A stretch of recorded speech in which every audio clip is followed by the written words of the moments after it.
ne sais pas si vous avez suivi pendant le Covid, pendant le confinement, le taux de divorce a explosé. Vous savez pourquoi? Parce que l'homme et la femme étaient dans la même maison. C'est bizarre, hein?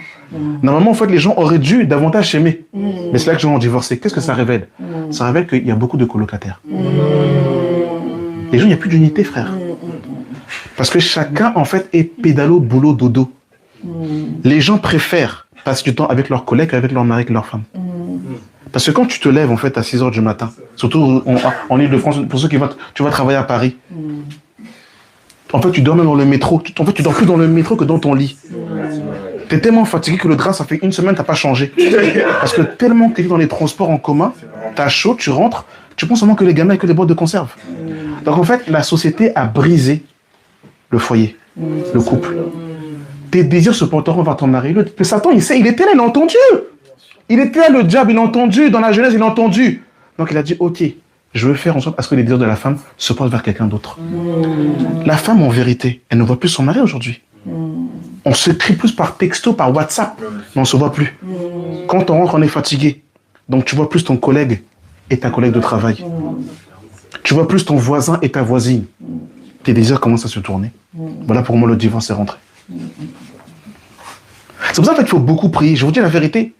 Il faut aussi beaucoup être ferme, des fois prendre des positions pour avoir en fait une vie familiale solide. Parce que c'est ça que le diable vient détruire, il vient casser. Donc du coup, finalement, les enfants, Auguste, ils sont livrés à eux-mêmes. Et ils passent de main en main. Tu confies tes enfants à quelqu'un qui, des fois, lui-même a des problèmes dans sa famille. Des fois, tu vas confier ton enfant, lui-même, en fait, des fois, il était battu. Dans son enfance, il a été battu. En fait, il travaille. À l'époque, les gens travaillaient quand même parce qu'ils aimaient le travail. Aujourd'hui, les gens travaillent, il n'y a plus la notion. Vous savez, par exemple, même, en fait, quand tu vas chez le médecin, tu as même peur d'aller chez le médecin parce que tu dis, on va peut-être me tuer là-bas. Il n'y a plus la notion, en fait, où on va traiter les patients avec amour. Aujourd'hui, les gens travaillent juste pour le travail, pour le salaire. Ils n'en ont rien à faire. Donc toi, tu confies ton enfant là-bas, peut-être on l'a brutalisé, l'enfant là-bas. Tu ne sais pas, en fait. Exactement. Tu ne sais pas qu'est-ce qu'on a fait à ton enfant. Et vous savez, une petite parenthèse, hein, ma petite sœur, à travers un moment donné dans les crèches, elle a eu, entre guillemets, un désaccord avec sa responsable parce qu'elle a voulu changer la couche à un enfant. On lui a dit non. On change que 3 fois les couches. Tu changes les couches. Ton enfant, des fois, il a fait ses selles et il reste comme ça pendant 2-3 heures. Et toi, tu rentres, t'es tellement fatigué de ta journée, t'as tellement, en fait, Pharaon t'a tellement fouetté le dos pour construire les pyramides. Et puis ton enfant, il a vomi. Ton enfant, qui a ses selles, on l'a pas changé.